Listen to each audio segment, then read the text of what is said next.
Mi nombre es Javier Martínez, tengo 39 años, y hasta hace poco pensaba que mi vida era exactamente como debía ser. Vivía en un bonito barrio de Madrid con mi esposa, Elena, una mujer que creía conocer al dedillo, y nuestros dos hijos, Lucas y Sofía, de 10 y 8 años. Para cualquiera que mirase desde afuera, éramos la definición de una familia feliz. Elena y yo llevábamos 15 años casados. Nos conocimos en la universidad, compartimos sueños y risas, y construimos una vida juntos.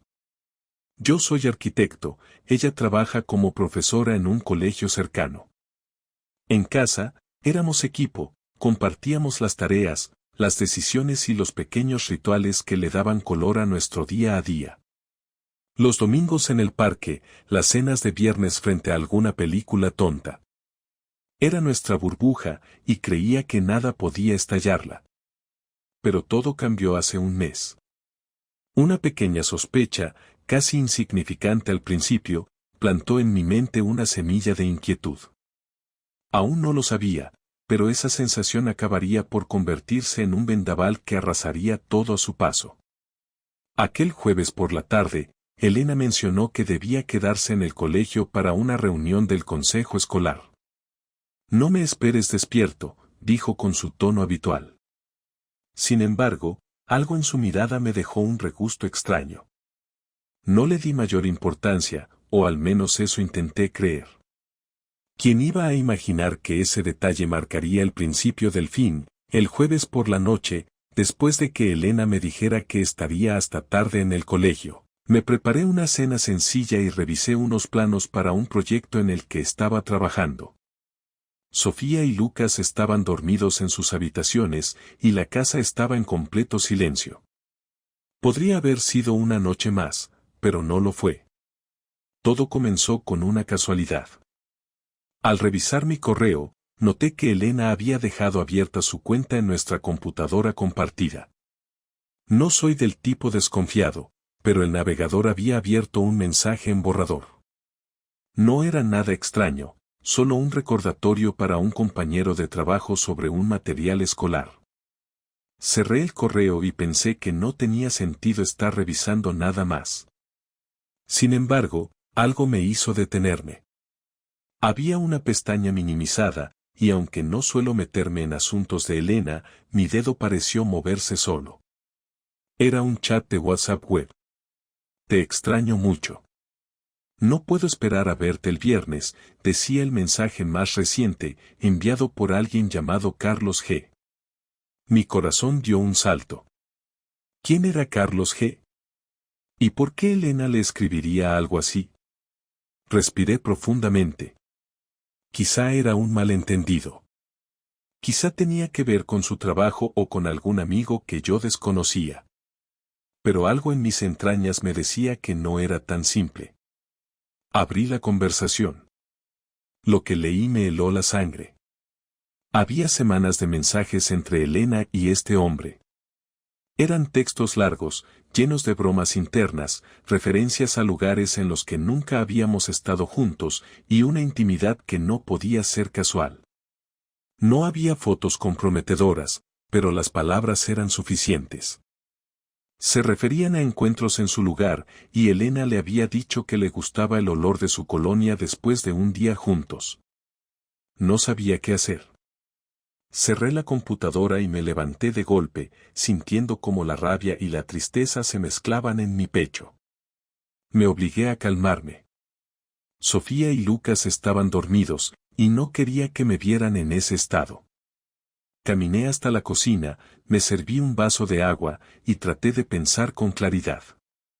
Pero las preguntas me golpeaban una tras otra. ¿Cuánto tiempo llevaba esto? ¿Cómo no me había dado cuenta? ¿Y quién demonios era este tipo? Volví al computador. Revisé los mensajes otra vez, esta vez con más detalle. Elena había comenzado a hablar con Carlos hacía al menos 3 meses. Todo parecía haber empezado de manera casual, probablemente en el colegio. Había menciones a salidas del grupo y a cafés después de las reuniones. Poco a poco, las cosas se volvían más personales, hasta que finalmente quedó claro que habían comenzado una relación.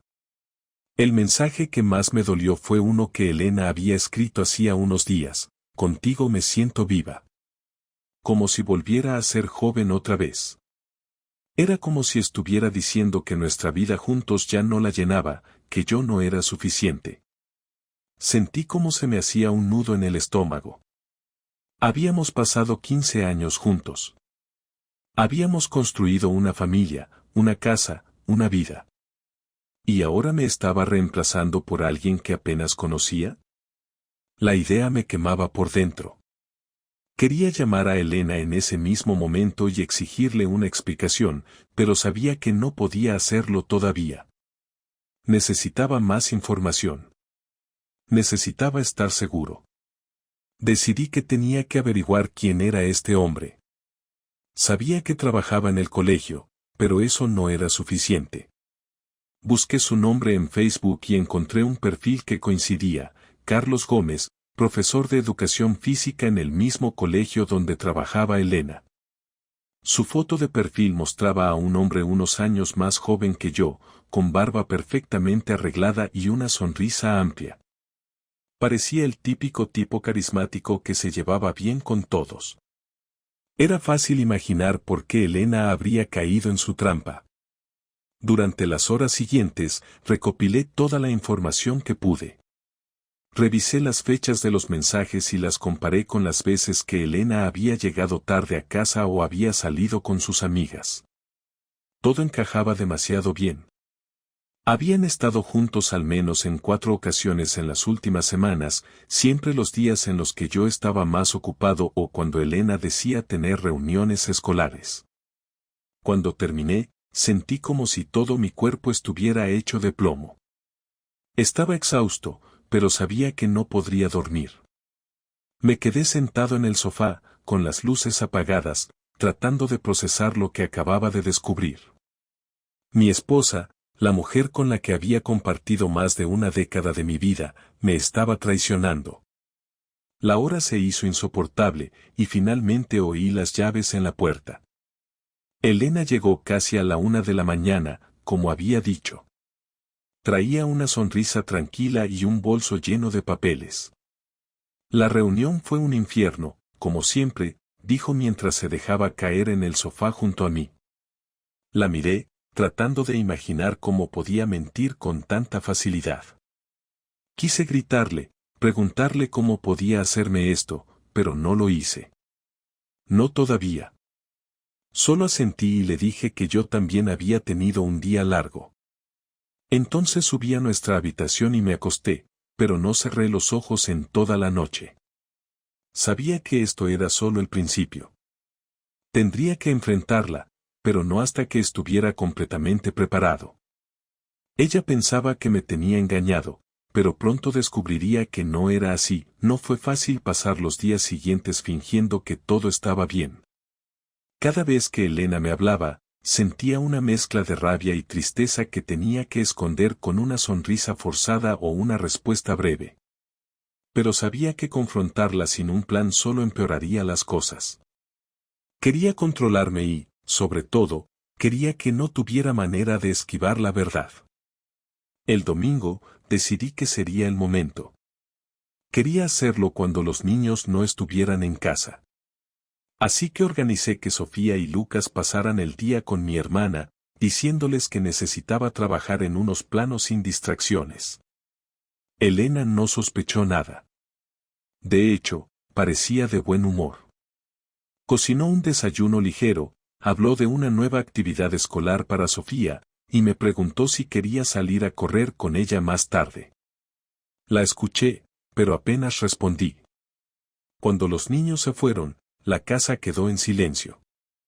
Me tomé un café, mirando fijamente a la mesa del comedor, mientras Elena lavaba los platos.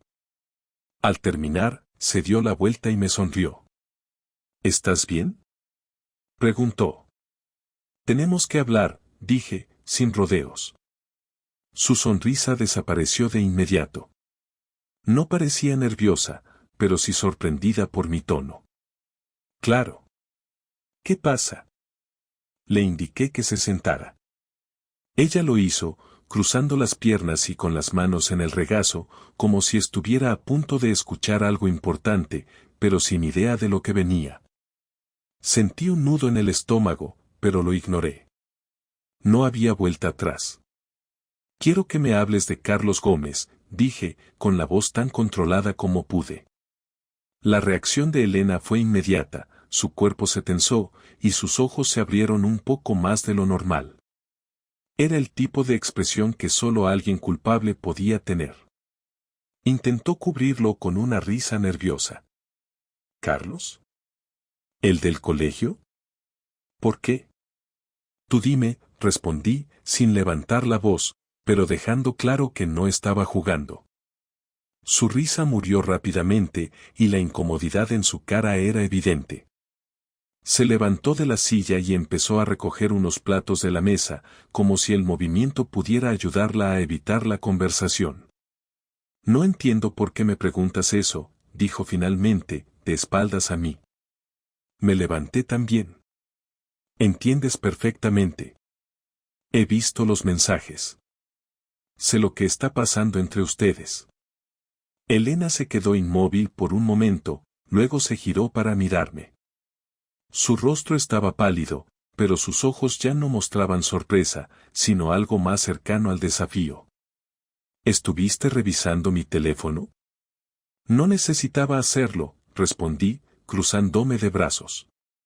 Dejaste todo abierto en la computadora. No sé si fue descuido o arrogancia, pero ahí estaba todo. Su cara se endureció, y por un momento pensé que iba a negarlo todo. Pero en lugar de eso, soltó un suspiro pesado y se dejó caer de nuevo en la silla. Se cubrió la cara con las manos, y cuando habló, su voz era apenas un murmullo. No es lo que piensas, Javier. ¿De verdad? Porque lo que pienso es que llevas meses viéndote con otro hombre y que me has mentido en la cara cada vez que decías que tenías reuniones en el colegio. No es una relación, exclamó, levantando la voz por primera vez.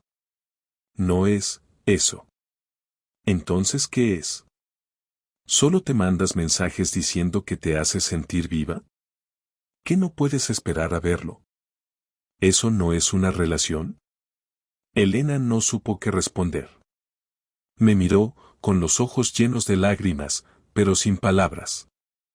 Finalmente, sacudió la cabeza. No sé. No sé cómo llegamos a esto.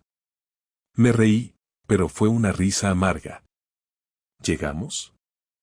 Esto no es un accidente. Tú tomaste la decisión de empezar a hablar con él. Tú tomaste la decisión de mentirme. Esto es todo tuyo, Elena. No fue planeado. Gritó, levantándose de nuevo. No sabes lo difícil que ha sido todo para mí, Javier. ¿Difícil? Interrumpí, incapaz de contenerme. ¿Qué es lo difícil, exactamente? ¿Tener una familia que te apoya? ¿Un esposo que siempre ha estado ahí para ti? Explícame, porque no entiendo. Nunca escuchas. Gritó, y esta vez sus lágrimas comenzaron a caer. Te pasas todo el día trabajando, y cuando estás en casa, es como si no estuvieras. Siento que soy invisible para ti. Su respuesta me golpeó, pero no de la manera que esperaba. No sentí culpa, ni tristeza. Solo más rabia. ¿Esa es tu excusa? ¿Que no te presto suficiente atención? En lugar de hablar conmigo, ¿decidiste buscar a otro hombre? No fue así, dijo, pero su voz era débil. Entonces, ¿cómo fue, Elena? Porque quiero entenderlo. Quiero entender cómo alguien a quien he amado durante 15 años puede hacerme esto. Elena no respondió. Se dejó caer en la silla de nuevo y se cubrió la cara con las manos. Durante un momento, el único sonido en la habitación fue el de sus sollozos. Yo me quedé de pie, observándola, sintiendo que el suelo bajo mis pies se desmoronaba. ¿Todavía estás viéndolo? Pregunté finalmente, en voz baja. No. Sí. No lo sé, murmuró, y eso fue todo lo que necesité. Me alejé de ella, sintiendo como si el aire se hubiera vuelto irrespirable. Subí las escaleras y me encerré en nuestro dormitorio. No quería mirarla más, no quería oírla. Solo quería pensar qué hacer a continuación, porque en ese momento, no tenía idea de cómo seguir adelante. El lunes por la mañana, me desperté con una idea fija en la cabeza. No iba a dejar que esta traición pasara sin consecuencias. Durante el fin de semana, había pasado de la incredulidad al dolor, y del dolor a una furia fría y calculadora.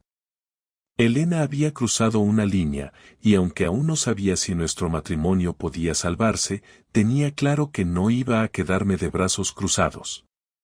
Lo primero que hice fue investigar.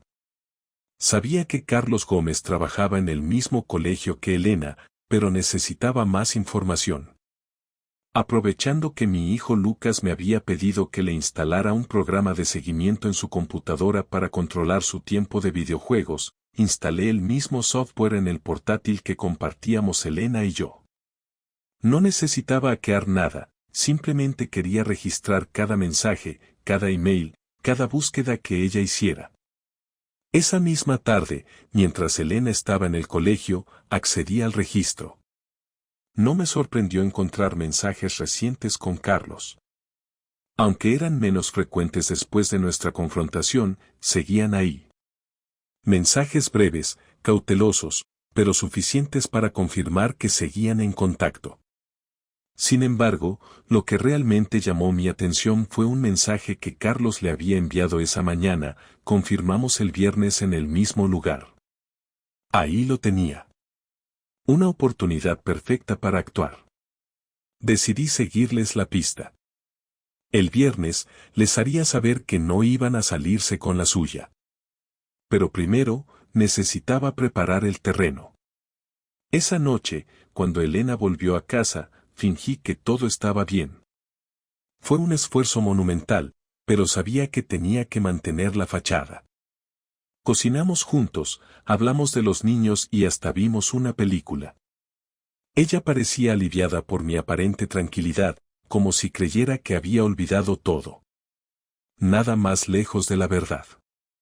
El miércoles por la tarde, mientras Elena estaba ocupada en una reunión del colegio, fui al banco. Hacía tiempo que no revisaba nuestras cuentas conjuntas, pero sabía que era momento de asegurarme de que nada de lo nuestro estuviera al alcance de sus manos y las cosas se ponían feas. Transferí una buena parte de los ahorros a una cuenta a mi nombre, dejando suficiente para que no sospechara, pero asegurándome de que yo tendría el control. El jueves, hablé con mi abogado. Le expliqué la situación y le pedí que preparara los papeles del divorcio, por si las cosas llegaban a ese punto. No estaba seguro de si quería divorciarme, pero quería estar preparado. Mi abogado, un hombre pragmático y directo, me dio un consejo que nunca olvidaré: la mejor manera de enfrentarte a esto es tener toda la evidencia que puedas. Asegúrate de que no pueda negarlo. El viernes llegó, y con él, mi oportunidad. Por la mañana, mientras Elena desayunaba, mencionó que tenía que quedarse tarde en el colegio para revisar unos proyectos. Le dije que no había problema, que yo me encargaría de los niños. No mostró la más mínima sospecha. Cuando salió de casa, sentí como mi corazón comenzaba a acelerarse. Este era el día. Esperé hasta que los niños estuvieran en casa de mi hermana. Luego, me dirigí al lugar donde sabía que se encontrarían, un pequeño café al otro lado de la ciudad, mencionado varias veces en sus mensajes. Llegué temprano, me estacioné en un lugar discreto y esperé. Mi plan era sencillo, quería pruebas irrefutables. A las 7 en punto, los vi llegar. Elena entró primero, vestida con uno de sus mejores conjuntos, el mismo que había usado en nuestro aniversario el año pasado. Carlos llegó unos minutos después, luciendo relajado y confiado. Se sentaron en una mesa al fondo, donde pensaban que nadie los vería. Saqué mi teléfono y comencé a grabar desde el coche. La conversación entre ellos era clara, incluso desde la distancia. Carlos tomó la mano de Elena en la mesa, y ella no se resistió. Reí para mis adentros. Si pensaban que esto quedaría en secreto, estaban muy equivocados. Después de grabar unos minutos, decidí que era suficiente. Guardé el teléfono, salí del coche y caminé hacia el café. Mi entrada fue discreta, pero suficiente para llamar la atención de Elena. Cuando me vio, su rostro pasó de la sorpresa al pánico en cuestión de segundos. Carlos también me notó, pero su reacción fue menos dramática. Probablemente no me reconoció de inmediato. Me acerqué a su mesa y me senté, sin pedir permiso. Elena abrió la boca para hablar, pero la interrumpí levantando mi teléfono. ¿Esto es lo que llamas una reunión de trabajo?, pregunté, mostrando el video que acababa de grabar. Carlos se puso de pie, como si quisiera salir corriendo, pero mi mirada lo detuvo. No te vayas, Carlos. Tú también formas parte de esto. Elena comenzó a balbucear excusas, pero no la escuché. Miré a Carlos. Espero que valga la pena arruinar tu carrera por esto. Porque créeme, no voy a dejar que te salgas con la tuya. Me levanté y dejé el video sobre la mesa, reproduciéndose. Salí del café, sintiendo una mezcla de satisfacción y vacío. Esto era solo el principio. Aún quedaban cuentas por saldar. El sábado por la mañana, después de la escena en el café, Elena regresó a casa como si nada hubiera pasado. Quizás pensó que con el tiempo podría hablar conmigo y endulzar la situación, pero sabía que eso no iba a pasar. Esa noche, después de acostar a los niños, decidí que ya no podía esperar más. Era el momento de enfrentarnos cara a cara. Bajé al salón, donde Elena estaba sentada en el sofá viendo la televisión. Al verme entrar, su expresión cambió. Se enderezó, apagó la tele y dejó el mando a un lado, como si supiera lo que venía. Sin preámbulos, me senté en la silla frente a ella. Tenemos que hablar. Y esta vez quiero respuestas claras, Elena.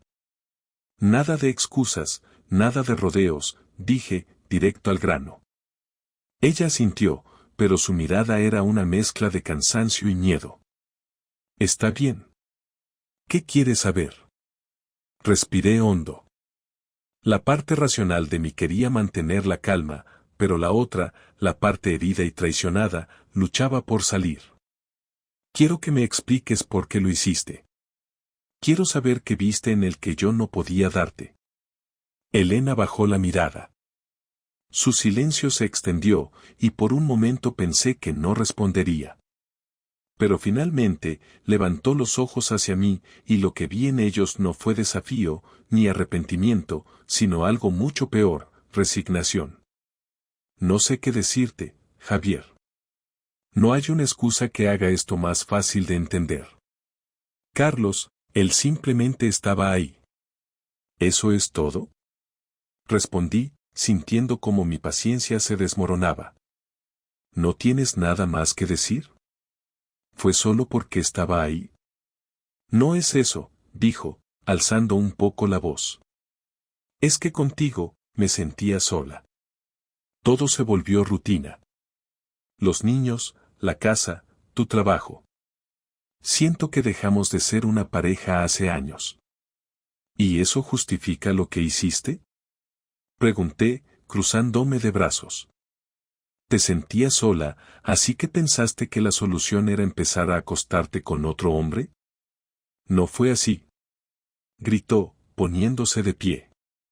No fue algo planeado, Javier. Empezamos a hablar, y de repente, no sé, todo se salió de control. La miré, tratando de entender cómo podía justificar lo injustificable. ¿Y cuándo pensabas decirme la verdad? ¿O planeabas seguir viéndolo hasta que te pillara?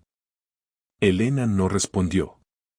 Sus ojos comenzaron a llenarse de lágrimas, pero esta vez no me conmovieron.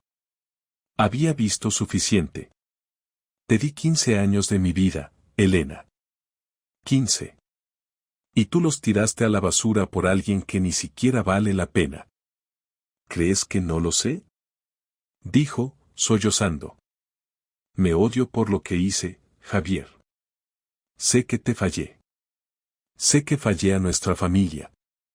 Me quedé en silencio, observándola. Una parte de mí quería creer en sus lágrimas, en su aparente arrepentimiento. Pero otra, la que había pasado noches sin dormir pensando en cómo me había engañado, sabía que no podía confiar en ella. ¿Por qué no me lo dijiste antes? Si sentías que nuestro matrimonio no funcionaba, ¿por qué no hablaste conmigo? Porque tenía miedo, murmuró, con la voz rota. Miedo de que me dijeras que no podíamos arreglarlo. Miedo de que me dejaras. Me reí, pero fue una risa amarga. Y mira dónde estamos ahora. Tu miedo nos trajo aquí de todas formas. Elena se dejó caer en el sofá, con la cara enterrada en las manos. Quise sentir compasión por ella, pero no podía. Estaba demasiado cansado, demasiado herido. Esto no tiene arreglo, dije, rompiendo el silencio. Lo nuestro está roto, Elena. Ella levantó la mirada, con los ojos llenos de lágrimas. ¿Qué quieres decir? Quiero decir que quiero que te vayas. Puedes quedarte hasta que encuentres dónde ir, pero no quiero que sigamos viviendo como si nada hubiera pasado. Elena asintió lentamente, como si ya lo hubiera esperado. ¿Y los niños? No tienen por qué enterarse todavía. Les diremos que necesitamos tiempo, que estamos viendo cómo arreglar las cosas. Pero no voy a mentirles para siempre. Javier. No intentes convencerme, la interrumpí, alzando la mano. No quiero oír promesas de que cambiarás, de que esto no volverá a pasar. No te creo, Elena. Y no sé si alguna vez podré hacerlo. Ella se quedó callada. Sabía que no había nada más que decir. Me levanté y comencé a caminar hacia la puerta. Antes de salir, me detuve y me volví hacia ella. Hubiera dado todo por ti, Elena. Todo. Pero parece que no era suficiente. Salí del salón y subí a nuestra habitación, cerrando la puerta tras de mí. Por primera vez en semanas, sentí que podía respirar.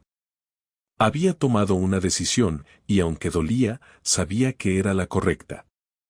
Los días que siguieron a esa conversación fueron extraños, como vivir en una casa que ya no era un hogar. Elena se quedó temporalmente en una habitación de invitados mientras buscaba un lugar para mudarse. Apenas hablábamos, salvo para temas estrictamente relacionados con los niños. Era un silencio pesado, incómodo, pero necesario. No había espacio para palabras vacías o disculpas que ya no podían cambiar nada. Me concentré en los niños y en mantener sus rutinas lo más normales posible. Lucas y Sofía sabían que algo estaba mal, los niños siempre lo perciben, aunque los adultos tratemos de ocultarlo. Una tarde, mientras hacía los deberes, Lucas me miró con sus ojos grandes y serios. Papá, tú y mamá están peleados. Mi corazón se encogió, pero intenté mantenerme sereno. No estamos peleados, hijo. Mamá y yo estamos resolviendo algunas cosas. No estaba seguro de si la respuesta lo había convencido, pero asintió y siguió con sus deberes. Sofía, por su parte, parecía más afectada. Era más sensible, y la distancia entre Elena y yo la perturbaba visiblemente. Por las noches, insistía en que me sentara junto a ella hasta que se quedara dormida. Era su manera de buscar consuelo, y yo no podía negárselo. Mientras tanto, yo también lidiaba con mis propias emociones. Había días en los que me sentía aliviado, como si me hubiera quitado un peso de encima. Otros, me consumía la tristeza al pensar en lo que habíamos perdido. Y luego estaban los momentos de pura rabia, en los que quería gritarle a Elena, recordarle cada uno de los sacrificios que había hecho por nuestra familia, por ella. Pero me contenía. Había tomado una decisión, y no iba a dar marcha atrás. El día en que Elena finalmente se mudó fue más doloroso de lo que esperaba. Los niños estaban en la escuela, así que no tuvieron que presenciar cómo ella cargaba cajas en el coche mientras yo me quedaba parado junto a la puerta. Cuando terminó, se detuvo frente a mí con una expresión llena de incertidumbre. Javier, yo. No tienes que decir nada, la interrumpí. Solo quiero que sepas que lo siento.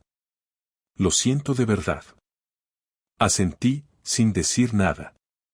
No porque no lo sintiera, sino porque sabía que cualquier respuesta sería inútil. Ella se subió al coche, me lanzó una última mirada y se fue. Cerré la puerta y me quedé en silencio en la sala de estar durante lo que parecieron horas. Esa noche, después de acostar a los niños, decidí que era hora de empezar a reconstruir mi vida. No podía quedarme atrapado en el pasado, por mucho que doliera. Lo primero que hice fue enviar un mensaje a mi abogado, confirmándole que quería proceder con el divorcio. Luego, me senté en mi escritorio y comencé a hacer una lista de todo lo que necesitaba reorganizar: las finanzas, los horarios de los niños, la casa. Era un proceso práctico, pero también terapéutico. Me daba un sentido de control en medio del caos. En las semanas siguientes, comencé a notar pequeños cambios en mí mismo. Al principio, apenas perceptibles. Dormía un poco mejor. Mi apetito regresó. Incluso volví a salir a correr por las mañanas, algo que no había hecho desde el inicio de todo esto. Cada kilómetro recorrido era como soltar un poco más del peso que llevaba encima. Elena y yo establecimos un sistema para compartir tiempo con los niños. Los fines de semana alternos se quedaban con ella, y durante esos días yo trataba de aprovechar para reconectar conmigo mismo.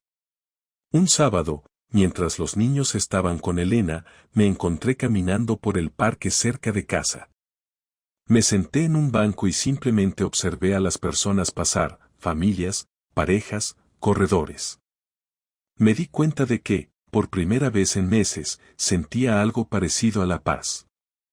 Un amigo cercano, Carlos, me invitó a tomar unas cervezas poco después. Aunque al principio no tenía muchas ganas, acepté. Fue una noche reveladora. Entre risas y charlas sobre fútbol, trabajo y todo lo que había pasado, me di cuenta de algo importante: mi vida no había terminado. Sí, había cambiado de manera drástica, pero no estaba arruinada. Todavía tenía a mis hijos, a mis amigos, y una oportunidad para empezar de nuevo. Unos meses después, llegó el día de la audiencia para finalizar el divorcio. Elena y yo nos presentamos con nuestros abogados. Todo fue rápido y, para mi sorpresa, más cordial de lo que esperaba. Cuando terminó, ella se acercó a mí en el pasillo. Espero que algún día puedas perdonarme, Javier. La miré, y aunque no podía prometerle que lo haría, supe que eventualmente encontraría la manera de dejar atrás el resentimiento.